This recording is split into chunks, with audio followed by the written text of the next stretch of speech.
ஆரம்பிக்கலாம்.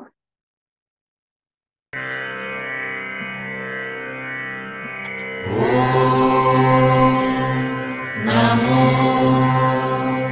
பகவதே ஸ்ரீரமணாய. ஓம் நமோ பகவதே ஸ்ரீரமணாய. ஓம் நமோ பகவதே ஸ்ரீரமணாய.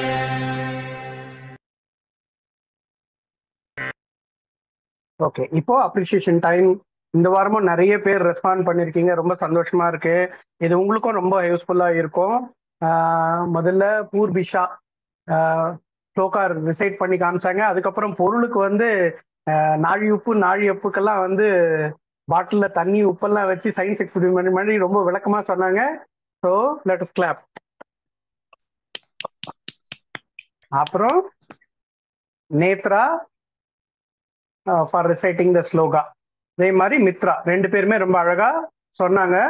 அவங்களுக்கு நேத்ராக்கு அண்ட் மித்ரா. அப்புறம் தானியஸ்ரீயும் இந்த முறை ரொம்ப அழகா ஸ்லோகம் சொல்லியிருக்கிறாங்க. அவங்களுக்கும் நம்மளோட கிளாப்ஸ். மித்ராஸ்ரீக்கு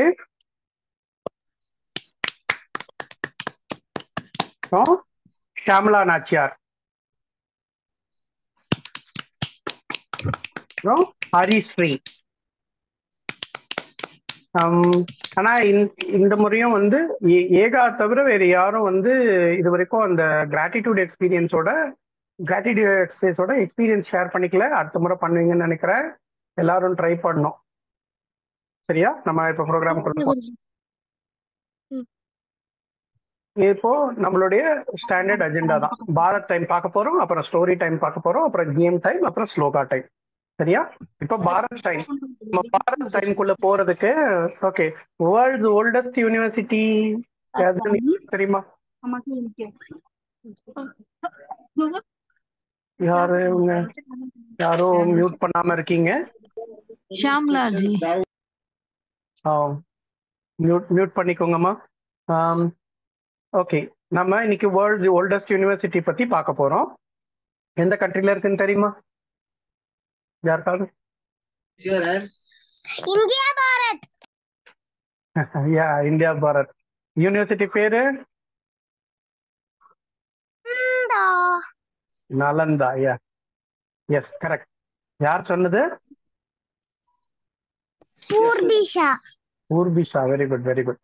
ஓகே, நம்ம நலந்தாவோட தொல்பொருள் ஆராய்ச்சியாளர்களுடைய தோண்டி எடுத்த இந்த பில்டிங் இது. இது வந்து ஒரு கட்டத்துல வந்து பல எரிக்கப்பட்டுடுச்சு. அதை பத்தி எல்லாம் நம்ம இப்ப டீட்டெயில் பார்ப்போம்.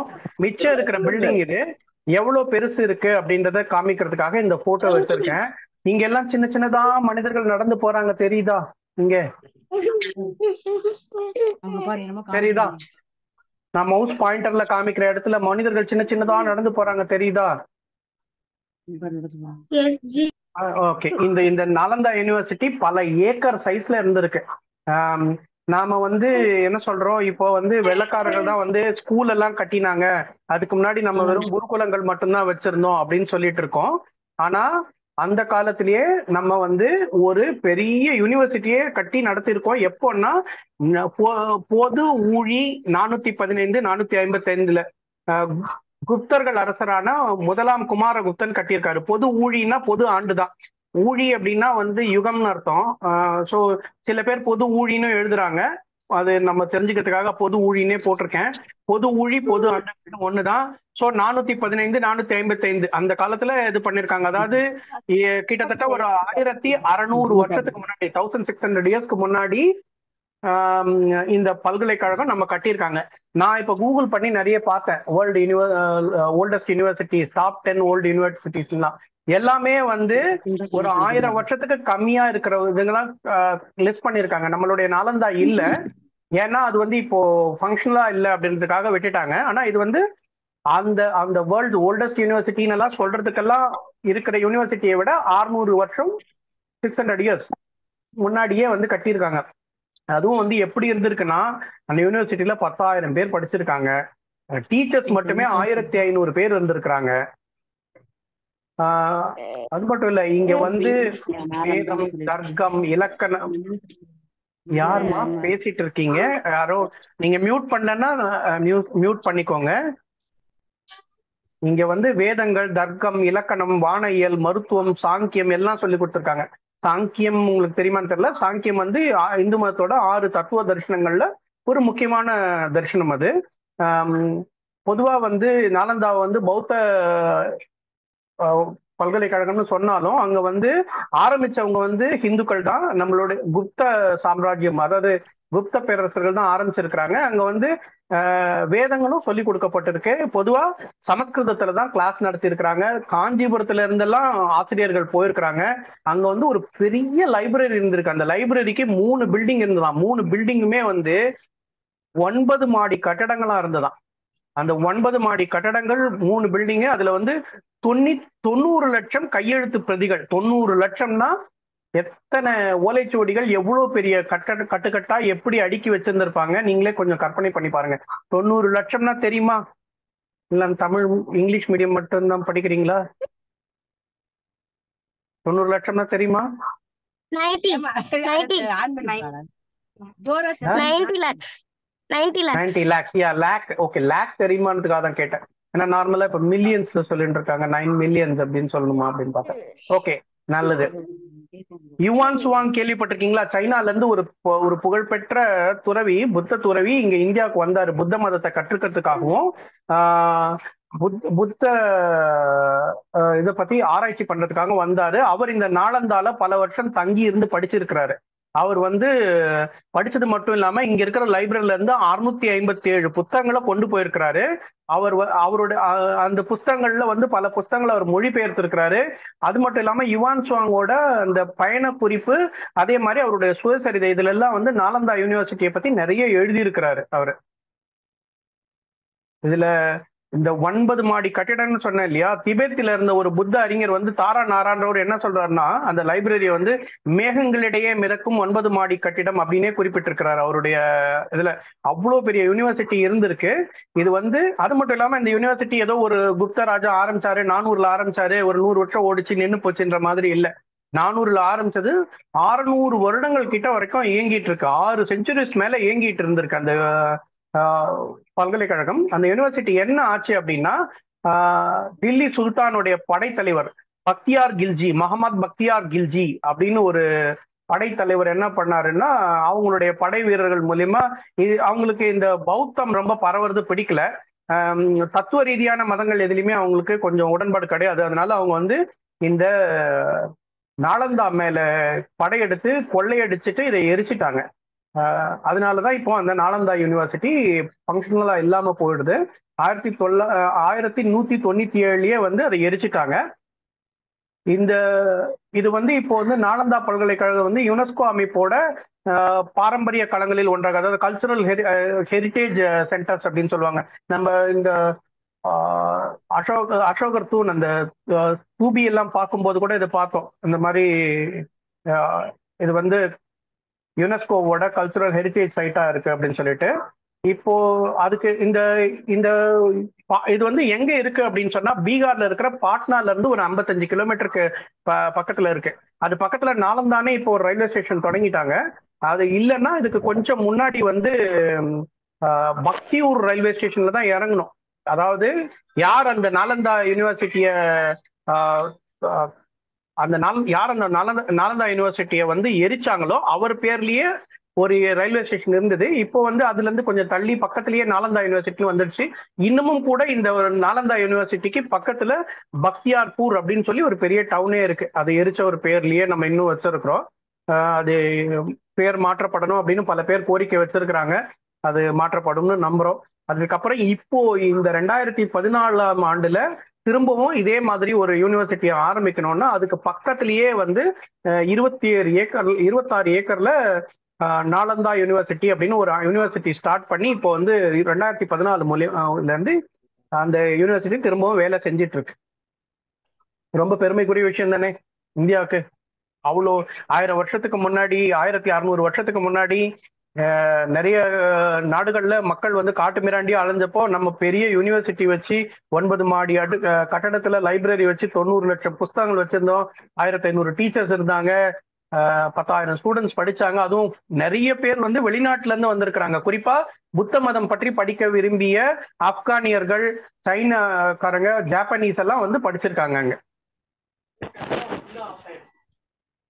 ஓகே, இப்போ ஸ்டோரி டைம் போறோம். இந்த வாரம் என்னம்மா? 9 மாடி கட்டணமா ஜி? ஆமா, இப்ப ஸ்டோரி டைம் போலாம். இந்த வாரம் நம்ம வந்து 2 நாயன்மார்கள் ஸ்டோரி பார்க்க போறோம். ஏன் அப்படி அப்படின்றது கதையை பார்க்கும்போது நமக்கே புரிஞ்சு போயிடும். இந்த வாரம் நம்ம 2 நாயன்மார்கள் பார்க்க போறோம். ஒருத்தர் சிறுத்துணை நாயனார், இன்னொருத்தர் கழற்சிங்க நாயனார். இந்த செருத்துணை நாயனார் அப்படின்றவர் வந்து கோயில்ல பூ கட்டுறவர். கோயிலுக்குள்ளேயே பெரும்பாலான பழைய சிவன் கோயில்களுக்கு எல்லாம் போனீங்கன்னா உள்ளேயே வந்து ஒரு நந்தவனம் இருக்கும். உள்ளேயே வந்து ஒரு பசுமாட்டிற்கான தொழுவம் இருக்கும். அதெல்லாம் இருக்கும். அந்த நந்தவனத்திலிருந்து பறிக்கப்படுகிற பூக்களை தான் வந்து அந்த இறைவனுக்கு மாலையெல்லாம் கட்டி போடுவாங்க. அதே மாதிரி அந்த தொழுவத்தில் இருக்கிற பசுமாடுகள் காலையில போடுற அந்த முதல் சாணியை வந்து இது பண்ணி தான் வந்து அதை யாக குண்டத்துல எரிச்சுதான் திருநீர் எல்லாம் தயாரிப்பாங்க. கழற்சிங்க நாயனார் அப்படின்றவர் வந்து, இவர் செருத்துணை நாயனார் வந்து அந்த மாதிரி பூ கட்டி கடவுளுக்கு போடுறவர் கோயில்ல. கழற்சிங்க நாயனார் அப்படின்றவர் வந்து பல்லவ ராஜா அப்படின்னு சொல்றாங்க. 3ஆம் பல்லவர் அப்படிதான் வந்து அவர் தான் வந்து கழற்சிங்க நாயனார் அப்படின்னு எல்லாம் வந்து சில ஆராய்ச்சியாளர்கள்லாம் சொல்றாங்க. ஆனா பெரிய புராணத்துல அந்த தகவல் சரியா இல்ல. பெரிய புராணத்துல கழற்சிங்க நாயனார் ஒரு ராஜான்றது மட்டும்தான் இருக்கு. இந்த கழற்சிங்க நாயனார் என்ன பண்றாருன்னா, இவருக்கு வந்து சிவன் மேல ரொம்ப பக்தி. அதனால அவரும் அவர் ராணியும் வந்து அவங்க அந்த சாம்ராஜ்யத்துல இருக்கிற எல்லா சிவன் கோயில்களுக்கும் ஒவ்வொன்றா போய் தரிசனம் பண்ணிட்டு இருக்காங்க. அப்படி இருக்கும்போது ஒரு முறை வந்து ராணியோட வந்து அவர் திருவாரூர் கோயிலுக்கு போகிறார். திருவாரூர் கோயிலுக்கு போய் அங்க சுற்றி பார்க்கும்போது சிவன் சந்நிதியில போனதும் கழற்சிங்கருக்கு எல்லாமே மறந்து போய் அவர் தன்னையே மறந்து வந்து சிவனையே பார்த்துட்டு அப்படியே நின்றுடுறாரு. ராணி என்ன பண்றாங்க, சரி ராஜா அப்படியே சாமி கும்பிட்டுட்டே இருக்கிறாங்க அப்படிங்கிறதுனால ராணி மெதுவா கோயிலை சுற்றி பார்க்க வருகிறாங்க. அப்படியே கோயிலை சுற்றி பார்த்துட்டே வரும்போது ஒரு மண்டபம் இருக்கு. அங்க வந்து என்னன்னா பறித்து வந்த பூக்கள் எல்லாம் போட்டு மாலை கட்டி இது பண்ணிருக்காங்க. அதுல மிச்சம் ஒரு பூ கிடக்குது தரையில. அங்க கீழே அந்த பூ கட்டுற மண்டபத்துல ஒரு பூ கிடக்குது. இவங்க என்ன பண்றாங்க, அந்த பூ பாக்குறாங்க, ரொம்ப அழகா இருக்கு. அதை எடுத்து மோந்து பார்க்கிறாங்க. அதை மோந்து பார்த்த உடனே இத தூரத்துல இருந்து செருத்துணையார் பார்த்துட்டாரு. சிவனுக்காக பறித்து வந்து வச்சிருக்கிற பூவை ஒரு ஒரு பெண் எடுத்து மோந்து பார்த்துடலாமா, ஒரு மனிதர் வந்து எடுத்து மோந்து பார்க்கலாமா? இது சிவனுக்கு அபச்சாரம் இல்லையா? சிவனுக்கு எல்லாமே நம்ம தூய்மையானதா படைக்கணும். அப்படி இருக்கும்போது ஒரு பூவை மோந்து பார்த்துட்டு படைச்சா அது ரொம்ப தப்பு, இப்படி மோந்து பார்த்துருக்க கூடாதுன்னு ஒரு கோவம் வந்துருச்சு. வந்திருக்கிறது அரசி, அவங்க எடுத்து மோந்து பாக்குறாங்க. அவங்கள போய் நம்ம கேட்க முடியுமா? கேட்டா நம்ம வாழ்க்கை என்ன ஆகும் அப்படின்ற பயம்லாம் அவருக்கு இல்ல. அவருக்கு தெரிஞ்சது சிவனுக்கு படைக்கிற பொருட்களுடைய தூய்மை. அதை ஒருத்தர் கெடுத்துட்டாங்க, ஒரு பெண்மணி கெடுத்துட்டாங்க, ஒரு மனிதர் கெடுத்துட்டாங்க. அவங்க அரசியா அரசனா எதை பத்தியும் அவருக்கு கவலை இல்லை. அவர் ஓடி வந்தாரு. இந்த பூவெல்லாம் பறிக்கிறதுக்கு கொரடுன்னு ஒண்ணு வச்சிருப்பாங்க. முனையில வந்து ஷார்ப்பா வளைஞ்ச ஒரு கத்தி இருக்கும். அதை வந்து ஒரு கொம்பு மேல கட்டி வச்சிருப்பாங்க. அவங்க கீழே ஒரு பைய பிடிச்சிட்டு இல்ல கூடையை பிடிச்சிட்டு அதை வச்சு வெட்டுவாங்க. அந்த கொரடை வச்சு அப்படி வெட்டுவாங்க. யாரா பாத்திருக்கீங்களான்னு தெரியல, பாத்திருக்கீங்களா? அந்த ஓகே, அந்த மாதிரி கொரடை எடுத்து என்ன பண்ணிட்டாருன்னா அரசியோட மூக்குல போட்டு இழுத்துட்டாரு, மூக்கை வெட்டிட்டாரு. அப்படியே இந்த மூக்கு தானே சிவனுக்கான பூவை மோந்து பார்த்தது அப்படின்னு கோவத்துல அறுத்துட்டாரு. உடனே அரசி ஐயோன்னு அலறாங்க, கத்த. இந்த சத்தமும் அவங்களுடைய இதுவும் வந்து அழுகையும் வந்து அரசனுக்கு கேக்குது. அவரால் அங்க சாமி கும்பிட முடியல. அவர் வெளியே ஓடி வந்து என்ன ஆச்சு அப்படின்னு சொல்லி விசாரிக்கிறாரு. அப்போ செருத்துணையார் சொல்றாரு, இந்த மாதிரி சிவனுக்கு வச்சிருந்த பூவை வந்து எடுத்து மோந்து பார்த்துட்டாங்க. அவங்க அரசின்றதெல்லாம் எனக்கு தெரியல, சிவனுடைய இது இருந்ததுனால நான் இந்த மாதிரி மூக்கை அறுத்துட்டேன் அப்படின்னு சொல்றாரு. இதை கேட்ட உடனே வந்து கழற்சிங்கர் என்ன சொல்றாரு, நீங்க கொடுத்த தண்டனை பத்தாது, அந்த கை எடுத்ததுனால தானே இந்த மூக்கு மோந்து பார்த்தது, அதனால கையையும் சேர்த்து வெட்டணும்னு சொல்லி அவங்களுடைய 2 கரங்களையும் வெட்டிடுறாரு. இதற்கு பிறகு வந்து இவங்களுடைய பக்தி எல்லாம் மெச்சி சிவன் வந்து காட்சி கொடுத்தாரு, அவங்களுக்கு கைகளையும் மூக்கையும் சரி பண்ணாரு அப்படின்னு எல்லாம் வந்து பெரிய புராணத்துல வருது. இதுல வந்து நம்ம பார்க்க வேண்டியது என்னன்னா, இறைவன் மேல இருக்கிற அன்பு, அவங்க மேல வச்சிருக்கிற பக்தி அந்த அளவுக்கு இவங்களுக்கு ரொம்ப அதிகமா இருந்திருக்கு. ஒருத்தர் வந்து தன் உயிர் போயிடும், வேற ஒரு ராஜாவா இருந்தா, ராஜா வந்து கொஞ்சம் கோவப்படக்கூடியவரா இருந்தா, ராணியோட மூக்க அறுத்திருந்தா செருத்துணையார் என்ன பண்ணிருப்பாரு? அவர் தலையை சீவி இருப்பாரு. ஆனா அவர் தலை போனாலும் பரவாயில்ல அவருக்கு. செருத்துணையார் அந்த அளவுக்கு பக்தியா அவர் வந்து ராணியுடைய மூக்கை அறுத்தாரு. அதே மாதிரி இந்த ராஜாவோ வந்து மனைவி மேல ரொம்ப அன்பானவர். எங்க போனாலும் உடனே கூடவே அழைச்சிட்டு போகிறவர், ரொம்ப அன்பானவர் தான். ஆனா அதையும் மீறி அவருக்கு சிவன் மேல இருந்த அன்பினால ராணியே தண்டிச்சிட்டாரு. அதனால இவங்க ரெண்டு பேரையுமே நாயன்மார்களா ஏத்துக்கிட்டு 63 வரிசையில வச்சிருக்கோம். அதனாலதான் இவங்க ரெண்டு பேர் கதையும் இந்த மாதிரி நம்ம ஒன்னா பார்த்தோம். செருத்துணையார், கழற்சிங்க நாயனார். மெமரி கேம் நம்ம வழக்கமா வந்து பண்றதுதான். நாம இது வரைக்கும் வந்து ஒரு 30 வரைக்குமான ஸ்டோரிஸ் பார்த்திருக்கோம்னு நினைக்கிறேன். 20 வரைக்கும் பார்த்திருக்கோமா, 30 வரைக்கும் பார்த்திருக்கிறோமா? 30 குருஜி. 30 வரைக்கும் ஸ்டோரிஸ் பார்த்திருக்கோமா? 30 வரைக்கும் எல்லாருக்கும் ஞாபகம் இருக்கா? 30 வரைக்கும் எல்லாருக்கும் ஞாபகம் இருக்கா? இருக்கு குருஜி. சரி, இப்போ முதல் யாராவது வந்து ஒரு 10 நம்பர்ஸ்க்கு வந்து ஸ்டோரி சொல்ல முடியுமா? யார் சொல்றீங்க? 20 வரைக்கும் தான் பார்த்திருக்கோமா? இல்ல இங்க யாரோ 30 வரைக்கும் பார்த்திருக்கோம் அப்படின்னு சொல்றாங்களே, அவங்க அவங்க ஒரு ஸ்டோரி சொல்லட்டும். யாராவது ஒருத்தர் வந்து 20 to 30க்கு ஸ்டோரி சொல்றீங்களா?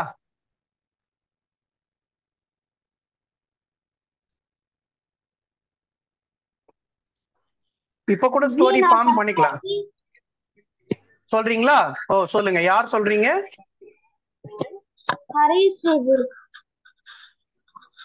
ஹரிஸ்ரீ. Very good. சொல்லுங்க சொல்லுங்க. 21 to 30 குருஜி. 21 to 30க்கு ஒரு ஸ்டோரி சொல்லுங்க. ஒரு பவுல்ல நூடுல்ஸ் வச்சிருக்காங்க. அந்த நூடுல்ஸ் மேல ஒரு ஆனியனை கட் பண்ணி தூவி வச்சிருக்காங்க. அதோட வாசனை ரொம்ப நல்லா இருந்ததுனால அந்த வாசனைக்கு அந்த இடத்துல நீமோன்னு ஒரு மீன் வருது. அந்த நீமோ வந்து நார்த் சைட்ல பார்த்தா அந்த இடத்துல ஒரு நெய்க்கு லிங்க கெட்ட போட்டு அதோட கழுத்துல நெக்லஸ் போட்டு ஒரு கையில நைஃபும் இன்னொரு கையில நோ பார்க்கிங்னு ஒரு போர்டும் கொடுத்து ஒரு சின்ன மவுஸ் மேல உட்கார வச்சிருந்தாங்க. Okay, very good. இப்போ இதுல இன்னும் நம்ம என்ன பண்ணோம்னா, நீங்க சொல்லிருக்கிறது வந்து ரொம்ப சிம்பிளான ஸ்டோரியா இருக்கு. நம்ம ஸ்டோரியை என்ன பண்ணோம் அப்படின்னா, அதுல வந்து ரொம்ப வியர்டான ஃபேக்டர்ஸ் எல்லாம் வந்து சேர்க்கணும். அது வியர்டான ஃபேக்டர்ஸ் சேர்க்கும் போது தான் அது ரொம்ப நல்லா ஞாபகம் இருக்கும். அது மட்டும் இல்லாம விஷுவலா சொல்லணும். அப்படியே நீங்க சொல்லும்போது கேட்கிறவங்களுக்கு நம்மளுக்கு வந்து அந்த இதை பார்க்கணும். இப்ப நம்ம வந்து நம்ம அன்னைக்கு பண்ணோம் இல்லையா, சினிமா மாதிரி ஒரு ஸ்கிரீனு. முதல்ல ஸ்கிரீன் ஒயிட்டா இருக்கு, இப்ப சினிமா ஸ்டார்ட் பண்றாங்க, தூரத்துல இருந்து காட்டுறாங்க. ஒரு பவுல் நிறைய நூடுல்ஸ் இருக்கிறத மட்டும்தான் நம்ம பாக்குறோம். அப்புறம் பக்கத்துல போறோம், நூடுல்ஸ் மேல நிறைய ஆனியன் கட் பண்ணி போட்டிருக்காங்க. சரி சாப்பிடலாம் அப்படின்னு எடுத்தா உள்ள இருந்து திடீர்னு ஒரு மீன் வருது. அந்த என்னடா நூடுல்ஸ் நடுவுல இருந்து மீன் வருதுன்னா, அந்த மீன் பேசுது, என் பேர் நீமோ அப்படின்னு. ஸோ அந்த நீமோன்ற மீன் வந்துடுச்சு. உடனே நீ எங்க இருந்து வர அப்படின்னு நான் அதுகிட்ட கேட்கறேன். அது சொல்லு, நான் நார்த்ல இருந்து வரேன் அப்படின்னு. இந்த மாதிரி கதையை வந்து கொஞ்சம் சீன்ஸோட சொன்னா நம்ம வந்து ஞாபகம் வச்சுக்கிறதுக்கு நல்லா இருக்கும். ஓகே, இந்த மாதிரி ட்ரை பண்றீங்களா? வேற யாராவது ட்ரை பண்றீங்களா?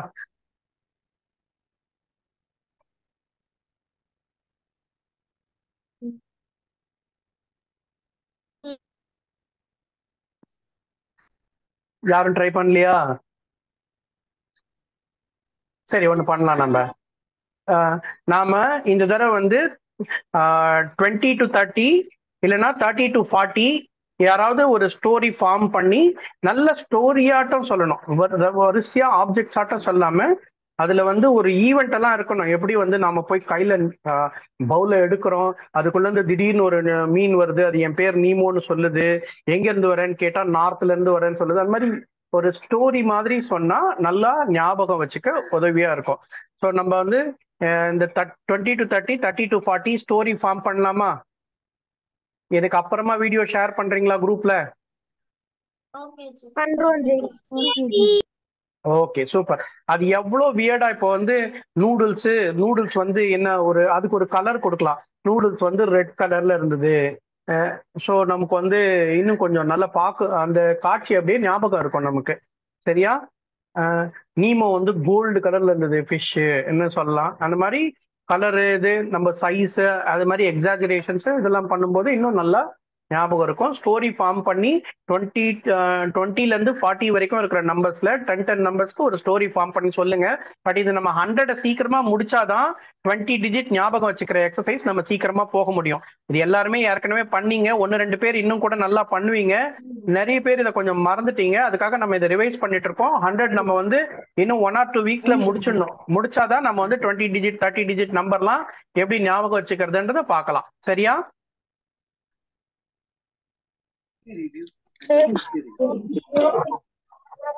Okay.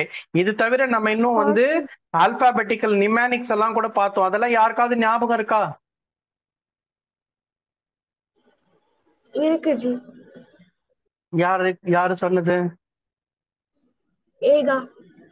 Very good very good. நாம வந்து நிமானிக்ஸ்ல வந்து பையோட வேல்யூ அப்புறம் distance between earth and Moon அதெல்லாம் பார்த்தோம். ஏதாவது ஞாபகம் இருக்கா இப்ப? பை வேல்யூ கட்டப்பையாதி சங்கியா அதை வச்சு நம்ம பை வேல்யூ ஞாபகம் வச்சுக்கிறது ஞாபகம் இருக்கு ஜி. ஓகே. கட்டப்பையாதி சம்யா மாதிரியே நாம வந்து ஒரு இங்கிலீஷ் ஆல்பாபெட், அதாவது நமக்கு வந்து 3 அப்படின்னா எம், அதுக்கப்புறம் 1 அப்படின்னா வந்து டி, அப்போ இல்ல டி, அது மாதிரி நம்ம வந்து மை ட்ரோன் ஃபிளைஸ் வெல் அந்த மாதிரி சில இதெல்லாம் நம்ம ட்ரை பண்ணோம். ஞாபகம் இருக்குங்களா? Yes ji. Okay okay okay. அதெல்லாம் கூட நம்ம ட்ரை பண்ணோம். ஸோ இதை நம்ம வேகமா முடிக்கணும். நாம நெக்ஸ்ட் வீக்குள்ள எல்லாரும் அட்லீஸ்ட் ஒரு 50 வரைக்குமாவது எந்த நம்பர் நான் ஆப்ஜெக்ட் சொன்னா நீங்க நம்பர் சொல்லணும், நான் நம்பர் சொன்னா நீங்க ஆப்ஜெக்ட் சொல்லணும். அந்த மாதிரி ரெடி ஆயிடுவீங்களா நெக்ஸ்ட் வீக்? எஸ் ஜி. நம்ம ஓகே. நம்ம என்ன பண்ணணும், அட்லீஸ்ட் ஒரு 10 minutes ஆவது இந்த மாதிரியான விஷயங்களுக்கு நம்ம டெய்லி செலவு பண்ணணும். காலையில நீங்க இன்னைக்கு கிளாஸ் முடிச்சுட்டு நெக்ஸ்ட் சண்டே வரும்போது தான் இதை திருப்பி பார்ப்பேன்னா நமக்கு அவ்வளோ நல்லா வந்து growth இருக்காது. நம்ம அன்னைக்கு அபிராமி அந்தாதி சொல்லும் போதே சொன்னோமே, டெய்லி கன்சிஸ்டண்டா பண்ற விஷயங்கள் மட்டும்தான் நம்மளுடைய ஃபியூச்சரை மாற்றும். நம்ம இன்னைக்கு எப்படி ஹேபிட்ஸ் வச்சிருக்கோமோ அந்த ஹேபிட் தான் நம்மளோட ஃபியூச்சரை வந்து டிசைட் பண்ணுது. ஸோ இதை உங்க ஹேபிட்ல கொண்டு வாங்க. இது வந்து உங்களுக்கு ஃபியூச்சர்ல நல்லா ரொம்ப யூஸ்ஃபுல்லா இருக்கும். சரியா? பண்ணலாமா எல்லாரும்? Okay okay. Super super. இப்போ நாம ஸ்லோகா டைம் போறோம். இந்த தடவை ஸ்லோகா டைம்ல நம்ம பார்க்கறது திருமந்திரம். திருமந்திரத்துல உடம்பை நல்லா பாதுகாக்கிறது பத்தி நிறைய பாடியிருக்காரு.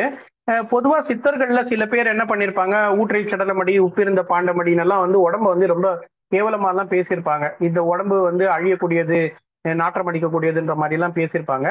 ஆனா நிறைய சித்தர்கள் உடம்ப நல்லா வச்சுக்க வேண்டிய அவசியத்தையும் சொல்லியிருக்காங்க. நாம ஏற்கனவே இதே மாதிரி ஒரு பாடல் பார்த்தோம், உடம்ப பத்திரமா பாத்துக்கணும் அப்படின்றதுக்கு அனு மேடம் ஒரு பாடல் எடுத்தாங்க. ஞாபகம் இருக்கா உங்களுக்கு? யாராவது ஒருத்தர் அந்த பாட்டு சொல்லுங்க பார்க்கலாம்.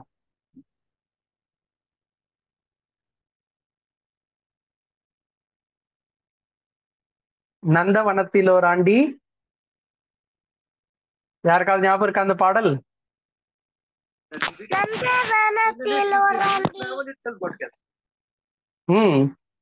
அவன் 4 மாதமாய் குயவனை வேண்டி.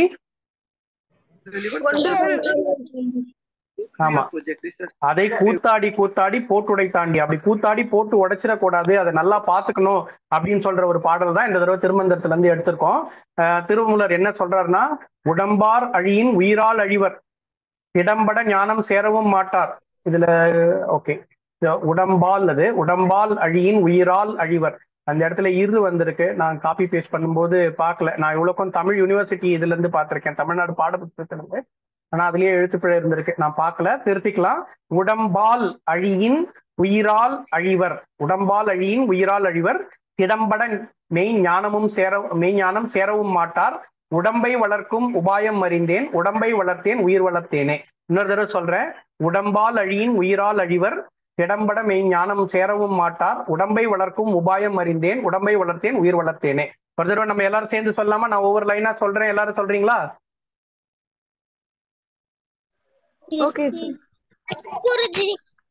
உடம்பால் அழியின் உயிரால் அழிவர்.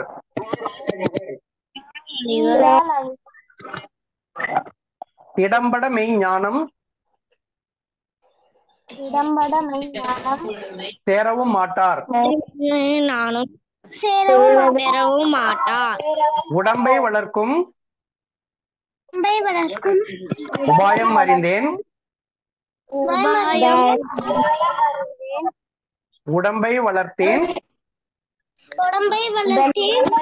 உயிர் வளர்த்தேனே. இது இது இது ரொம்ப ஓகே. இது ரொம்ப முக்கியமான ஒரு பாட்டா நான் நினைக்கிறேன். ஏன்னா வந்து நம்ம வந்து வாழற வரைக்கும் வேற எங்கேயும் போய் வாழ முடியாது. நம்ம உடம்புக்குள்ளதான் வாழ்ந்தாடணும்.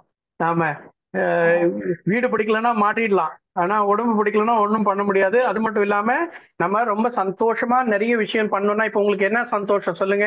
உங்களுக்கு பிடிச்ச விஷயம் என்ன?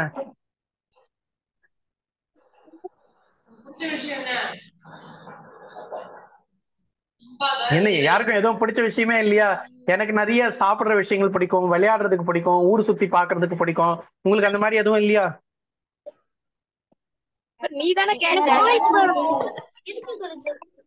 சொல்லுங்க.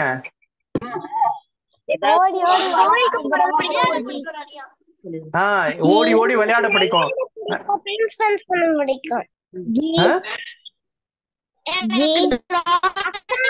சரி ஓகே சரி, நான் எல்லாருக்கும் பிடிச்ச விஷயங்களை நானே சொல்றேன். ஓகே, கோயிலுக்கு போறது பிடிக்கும், ஓடி ஓடி விளையாடுறது பிடிக்கும், நிறைய விதவிதமான சாப்பிட்ற விஷயங்கள் பிடிக்கும், வெளியூர் நிறைய ஊட்டி, கொடைக்கானல், டார்ஜிலிங், சிம்லா, சுவிட்சர்லாந்து ஊர் சுத்தி பாக்குறது நிறைய பேருக்கு பிடிக்கும். நிறைய சில பேருக்கு அட்வென்ச்சர்ஸ் எல்லாம் பிடிக்கும், பங்கி ஜம்பிங் அது இதுன்னு சொல்லி கயிறுல தொங்குறது, இதுல பண்றது, அந்த மாதிரி அட்வென்ச்சர்ஸ் விளையாடுறது பிடிக்கும். இப்படி வாழ்க்கையில சந்தோஷமான விஷயங்கள் எதை பண்ணணும்னாலும் உடம்பு நல்லா இருந்தா தான் பண்ண முடியும். உடம்பு ரொம்ப வீக்கா இருக்கணும்னா நம்ம கூட தாத்தா பாட்டி எல்லாம் டூருக்கு வருவாங்க, என்ன சொல்லுவாங்க? நீங்க எல்லாம் போய் சுத்தி பார்த்துட்டு வாங்க, நான் இங்க வெயிட் பண்றேன், அப்படிதானே? நம்ம வந்து ஆன்மீகத்துல சாதிக்கணும்னாலும் சரி, சம்பாதிக்கிறதுக்கு சாதிக்கணும்னாலும் சரி, எல்லாத்துக்குமே உடம்பு ரொம்ப. எக்ஸாம் பக்கத்துல வருது, நல்லா படிச்சாலும் உடம்பு நல்லா இருந்தாதான் எக்ஸாமை நம்ம போய் நல்லபடியா எழுத முடியும். ஸோ எக்ஸாம் எழுதணும், நல்லா பண்ணணும். இல்லை வேலை இருக்குது, எனக்கு இப்போ ரொம்ப அதிகமான வேலை இருந்தது, கடந்த வாரம் எல்லாம் தூங்குறதுக்கே எனக்கு நேரம் இல்லை, 4-5 மணி நேரம் தூங்கிட்டு வேலை பார்த்தோம். அது அந்த சமயத்துல மட்டும் அப்படி பாக்குறதுக்கு உடம்பு ஒத்துழைக்கணும். அதே மாதிரி வேலை பண்ணணும், ஊர் சுத்தி பார்க்கணும், சாப்பிடணும். நல்ல சுகர் வந்துச்சு, பிபி வந்துச்சுன்னா நினைச்சதை சாப்பிட முடியாது. அதனால நல்லா உடம்பை பார்த்துக்கணும், இது ரொம்ப முக்கியம். உடம்ப நல்லா வச்சுக்கிட்டா மனசு நல்லா இருக்கும், மனசு நல்லா இருந்ததுன்னா வாழ்க்கையே ரொம்ப நல்லா இருக்கும். சோ உடம்பால் அழியின் உயிரால் அழிவர், திடம்பர மெய் ஞானம் சேரவும் மாட்டார். உடம்பை வளர்க்கும் உபாயம் அறிந்தேன், உடம்பை வளர்த்தேன் உயிர் வளர்த்தேனே. இது திருமூலர் பாடல். இப்போ ஒரு 10 நிமிஷத்துக்குள்ள நமக்கு இந்த இது வகுப்பு முடியும். அது ஒருவேளை நம்ம பேசி முடிக்கலன்னா எல்லாரும் திரும்ப சேர்ந்துக்கோங்க. இதுல வந்து நம்ம நேரடி பொருளை மட்டும்தான் பார்க்க போறோம். இதுல சைவ சித்தாந்த மறை பொருள்லாம் நிறைய இருக்கு, நம்ம அதை பார்க்கல. உடம்பு அழிந்ததுன்னா இந்த உயிர் அழிஞ்சு போயிடும். அவங்க உடம்பு நல்லா இல்லைன்னா அவங்களால வந்து ஞானத்தை அறியவும் முடியாது. ஞானத்தை அறியறதுக்கு நிறைய தவம் பண்ணணும், நம்ம இது பண்ணணும். அது எல்லாத்துக்குமே உடல் ஒத்துழைக்கணும். அதே மாதிரி உடம்பை வளர்க்கும் உபாயம் அறிஞர். உடம்பை வளர்க்கும் உபாயம்னா வந்து உயரமா வளர்றதோ இல்ல குண்டாவறதையோ அவர் சொல்லல, உடம்ப நல்ல விதமா வச்சுக்கிறதுக்கு. அது என்ன மாதிரியான உபாயம்னா, எந்த மாதிரியான உணவுகளை சாப்பிட்டா நல்லது, எந்த உடற்பயிற்சிகள் செய்யணும், எப்ப செய்யணும், இது மாதிரி வந்து உடம்பை எப்படி பராமரிக்கிறதுன்றத ரகசியங்களை அவர் வந்து தெரிஞ்சு வச்சிருக்கிறார். அவர் நிறைய வந்து அதை நிறைய பாடல்கள்ல சொல்லிடவும் செய்திருக்கிறாரு. என்னென்ன யோகத்தை பத்தியும் பிராணாயாமம் பத்தி எல்லாம் கூட நிறைய சொல்லியிருக்கிறாரு, உணவு பத்தியும் கூட சொல்லியிருக்கிறாரு. அதுக்கப்புறம் உடம்பை வளர்த்தேன் உயிர் வளர்த்தேனே, உடம்பு நல்லா இருந்ததுன்னா உயிரே வலுவா இருக்கும் அப்படிங்கறத அவர் பாடல்ல சொல்லியிருக்கிறாரு. இதாவது நேரடியான பொருள். நம்ம சித்தாந்த பொருட்கள்லாம் உள்ள போல இந்த வாரம். அது நல்ல இதோட வந்து ஸ்லோகா டைம் முடிஞ்சிடுச்சு. நாம இந்த வாரம் என்னென்ன வந்து நம்ம பண்றதா ஒத்துக்கிட்டோம்?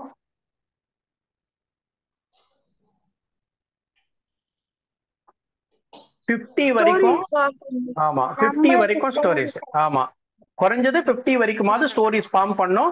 நீங்க ஒரு 10 நம்பர்ஸ்க்கு ஸ்டோரி ஃபார்ம் பண்ணி அனுப்பினாலும் ஓகே எனக்கு. ஆனா அந்த ஸ்டோரி வந்து எப்படி இருக்கணும்னா, பாக்குறவங்களுக்கு அதை கேட்கும் போதே வந்து அப்படியே அந்த காட்சியே கண்ணில் தெரியற மாதிரி அவ்வளோ விளக்கமா கதை சொல்லணும். கதை சொல்றதே ஒரு ஆர்ட். இன்ஃபேக்ட் வந்து இப்பெல்லாம் வந்து பெரிய கம்பெனிகள் எல்லாம் வந்து ஒரு விஷயத்தை எப்படி கதை மாதிரி சொல்றதுன்றதுக்கு தனியா கார்பரேட் ஸ்டோரி டெல்லிங் அப்படின்னு எல்லாம் வந்து அதுக்கு தனியாலாம் ட்ரைனிங் எல்லாம் கொடுக்குறாங்க. கார்பரேட் ஸ்டோரி டெல்லிங்னு நீங்க கூகுள் பண்ணி பாத்தீங்கன்னா தெரியும். கதை சொல்றது ஒரு ஆர்ட். கதை சொல்ல நல்லா தெரிஞ்சதுன்னா அதுல நிறைய அட்வான்டேஜஸ் இருக்கு நம்மளுடைய வேலையில, வளர்ச்சியில. சரியா? 50 வரைக்கும் இருக்கிற நம்பர்ல நீங்க ஒரு 10ஓ 20ஓ நம்பர்ஸ் எடுத்துட்டு கதையா நல்லா கேட்கறவங்களுக்கு அந்த நம்பர்ஸ்க்கும் அந்த ஆப்ஜெக்ட்ஸ்க்கும் இருக்கிற ரிலேஷன்ஷிப் மறந்தே போக கூடாது. அந்த மாதிரி ஒரு கதை சொல்லணும்.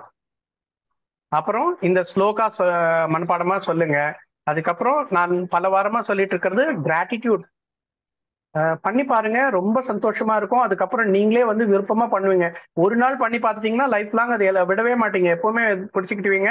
அது வந்து உங்களுக்கு ரொம்ப போகிற இடத்துல எல்லாம் உங்களுக்கு வந்து வாழ்க்கையை ரொம்ப சுலபமா நகர்த்தி கொடுக்கும். என்ன சொல்றது, இப்போ நம்ம ஒரு சைக்கிள் ஓட்டுறோம், அது செயின் எல்லாம் துரு பிடிச்சிருந்ததுன்னா எப்படி இருக்கும், அது கரகரன்னு இருக்கும், ஓட்ட முடியாது. அதுல கொஞ்சம் ஆயில் போட்டா எப்படி ஸ்மூத்தா ஓடுமோ அது மாதிரி இந்த நன்றி உணர்வு வந்து வாழ்க்கையே ரொம்ப ஸ்மூத்தா ஓடும். சரியா? நன்றி உணர்வு ட்ரை பண்ணுங்க. இது பிரிண்ட் அவுட் எடுத்து எல்லாரும் வச்சிருக்கீங்களா, படிக்கிறீங்களா எல்லாரும்?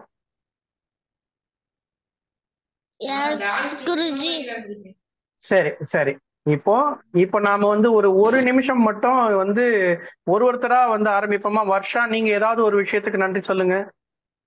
உங்களுக்கு அப்பா அம்மாக்கு, டீச்சர்ஸ்க்கு, எதுக்கு நீங்க பொருளுக்கு எதுக்காவது அது மாதிரி ஒரு விஷயமா ஒரு விஷயத்துக்கு நன்றி சொல்லுங்க. ஒரே ஒரு விஷயம் அஜி. ஒரு விஷயம் சொன்னா கூட போதும், நீங்க ஏதாவது ஒரு விஷயத்துக்கு நன்றி சொல்லுங்க. நான் வச்சு படிக்கிறேன் புக்ஸுக்கு நன்றி சொல்வேன். ஓகே, நம்ம வாயில சொல்றது மட்டும் இல்லாம அதை ஃபீல் பண்ணணும். அந்த புக்கை நம்ம கையால தொடும்போது அந்த விஷயத்த நம்ம ஃபீல் பண்ணணும், அதான் ரொம்ப முக்கியம். வாயில சொல்ற சொற்களுக்கு வந்து இதுல வந்து ஒண்ணுமே கிடையாது. நீங்க உள்ள எப்படி ஃபீல் பண்றீங்க, எப்படி உணர்றீங்கன்றது இதுல ரொம்ப முக்கியம். அடுத்தது ஏகா ஏற்கனவே வந்து கிராட்டிடியூட் பண்ணி அவங்க கொடுத்திருந்த எக்ஸ்பீரியன்ஸே வந்து எல்லாருக்குமே வந்து ரொம்ப பிடிச்சிருந்தது.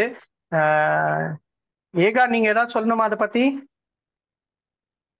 குருஜி, என்ன படைச்ச ஃபர்ஸ்ட் இறைவனுக்கு முதல்ல நன்றி சொல்லிட்டேன். என்ன டெய்லியும் என்னோட இறைவனுக்கு முதல்ல நன்றி.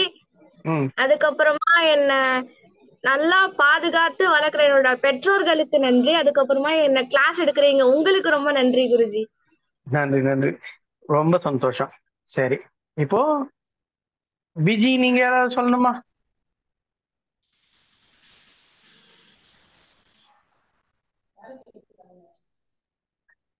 விஜி,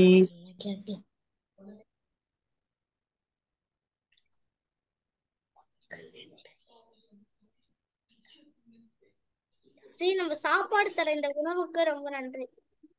ஓகே, உணவுக்கு நன்றி. நிஜமாவே வந்து உணவுக்கு வந்து நம்ம ஒவ்வொரு முறையும் சாப்பிடறதுக்கு முன்னாடி ஒரு 10 செகண்டாவது கண்ணு மூடி இந்த உணவை வந்து நம்ம தட்டில் கொண்டு வரதுக்கு நிறைய பேர் 100 பேருக்கு மேல வேலை பண்ணியிருப்பாங்க.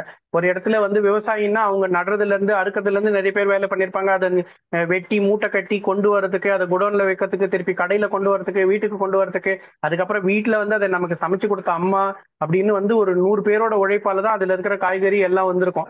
அவங்க எல்லாருக்கும் ஒரு நன்றி சொல்லணும். இந்த உணவு வந்து நம்ம உடம்புல ரொம்ப நல்ல விதமா செரிமானமாகி நமக்கு நல்ல சக்தியை மட்டுமே கொடுக்கணும் அப்படின்ற ஒரு பிரேயரோட சாப்பிடுறது ரொம்ப நல்லது. ரொம்ப அற்புதமான விஷயம். நீங்க சாப்பிடும்போது ஒரு முறையும் வந்து உணவுக்கு முன்னாடி ஒரு 10 வினாடியாவது கண் மூடி இந்த உணவு எனக்கு நல்ல விதமா செரிமானமாகட்டும், நல்லதை கொடுக்கட்டும்னு நினைச்சுக்கலாம். இது எல்லாருமே பண்ண வேண்டிய ஒரு விஷயம். நம்ம இது வந்து சாஸ்திர இதுலயே இருந்தது. உணவை சுற்றி தண்ணீரை தெளித்து அதுக்கப்புறம் சில ஸ்லோகம்லாம் இருக்கு. அதுக்கு அதை ஒவ்வொரு உருண்டைக்கும் ஒவ்வொரு ஸ்லோகம் இருக்கு. முதல் 4 உருண்டைக்கு அதெல்லாம் செய்து சாப்பிடுறது நம்ம சாஸ்திர வழக்கம். ஆனா இன்னைக்கு யாரும் அதுல பண்றது இல்லை. ஆனா உணர்வு ரொம்ப முக்கியம். அதனால நம்ம வந்து ஒரு 10 செகண்ட்ல கடகடன்னு நம்ம நன்றி சொல்லிட்டு சாப்பிடலாம். ரொம்ப நல்ல விஷயம். நன்றி நன்றி. ரொம்ப வேதி, நீங்க ஏதாவது சொல்றீங்களா? ஜி, நான் சொல்றேன். வேதி, நான் இங்க ஒரு பேர் வரிசையில பண்ணிட்டு இருக்கேன். நீங்க இப்ப யாரு சொல்றேன்னு சொன்னது? நித்திகா ஸ்ரீஜி. இருங்க, வேதின்னு சொல்லிட்டாரா பார்க்கலாம். நம்ம வேதின்னு ஏதாவது சொல்றீங்களா, வேண்டாமா? சொல்றேன் ஜி. சொல்லுங்க ஜி. நம்ம பெற்றோர்கள் எங்களை பெற்று வளர்த்ததுக்கு நன்றி. அதுக்கப்புறம் உணவுக்கு நன்றி. ரொம்ப அற்புதம். நல்லது நல்லது. பெற்றோர்களுக்கு நன்றி சொல்றதுன்றது வந்து உலகக்கே சொல்ற மாதிரி ரொம்ப நல்ல விஷயம். ஓகே, இப்போ இங்க திடீர்னு ஆல்பாபெட்டிக்கல் ஆர்டர் மாறிடுச்சு. மித்ரா ஸ்ரீ ஜி. சொல்றீங்களா? சொல்றேன். இந்த உலகத்துல கொண்டு வந்த என் பெற்றோர்களுக்கு நன்றி. அப்புறம் எனக்கு கல்வியும் அப்புறம் ஒழுக்கங்களையும் அப்புறம் விளையாட்டையும் கொண்டு வந்த குருமங்களுக்கு நன்றி சொல்றேன் ஜி. நன்றி நன்றி. நமக்கு இன்னும் 3 நிமிடம் தான் இருக்கு. வேற யாரும் நீங்க விருப்பப்பட்டு நன்றி சொல்றீங்களா? யாராவது ஒருத்தர் இப்போ நான் சொல்றேன் குருஜி. யாருமா? யாரு? லித்திகா ஸ்ரீஜி. ஒரே ஒரு நிமிடம். ஓகே. யாரு? அவங்க லித்திகா ஸ்ரீஜி. லித்திகா ஸ்ரீ. லித்திகா ஸ்ரீ, சொல்லுங்க சொல்லுங்க. ஜி, என்னை பெற்று வளர்த்த எங்க அம்மா அப்பாவுக்கு நன்றி ஜி. அப்புறமா என்னை படைச்ச கடவுளுக்கு நன்றி ஜி. ரொம்ப நன்றி. ஓகே, நல்லது. வேற யாரும் சொல்றீங்களா நன்றி? பூர்பிஷாஜி. சொல்லுமா. நான் தொண்டை கத்திக்கிச்சுன்னா தண்ணி குடிக்கிறதுக்கு நன்றி. சாப்பிடுறதுக்கு நன்றி. நல்ல படிப்புலாம் ஸ்கூலுக்குள்ள கூட்டி போய் விடுறாங்களே, ஸ்கூலுக்கு நன்றி. டீச்சர்ஸ்க்கு நன்றி. உட்கார்ற டிஷ்யூ பேப்பருக்கு நன்றி. அம்மா நம்ம உட்கார்றதுக்கு சேரு மலர்ல, அதுக்கு நன்றி. Okay okay okay.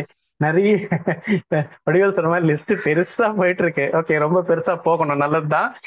ஆனா நமக்கு இப்ப நேரம் குறைவா இருக்கு. ஸோ இப்போ எல்லாரும் கலந்துக்கிட்டீங்க. நம்ம இந்த வாரம் நம்ம எடுத்துக்கிட்ட டாஸ்க் எல்லாம் கரெக்டா பண்ணணும். எல்லாரும் பண்ணிடுவீங்கன்னு நம்பிக்கை இருக்கு. கண்டிப்பா பண்ணிட்டு எனக்கு வீடியோ ஷேர் பண்ணுங்க குரூப்ல. அதே மாதிரி நான் சொன்ன மாதிரி அடுத்த வாரம் வரைக்கும் திருப்பி இது பார்க்கவே மாட்டேன்னு இருக்கக்கூடாது. டெய்லி ஒரு 10 மினிட்ஸாவது காலையில அந்த நம்பர் 50 வரைக்குமாவது மனப்பாடம் பண்ணிடுங்க. அப்பதான் நம்ம வந்து இந்த மெமரி கேம் அடுத்தடுத்த கேம் போக முடியும். இல்லைன்னா இதுலயே நம்ம ஸ்டக் ஆகி நின்றுடுவோம். சரியா? ஓகே. இப்போ நான் வந்து நன்றி சொல்லிக்கிறேன். இந்த மாதிரி ஒரு வாய்ப்பை ஏற்படுத்தி கொடுத்த குருஜிக்கு நன்றி. வந்து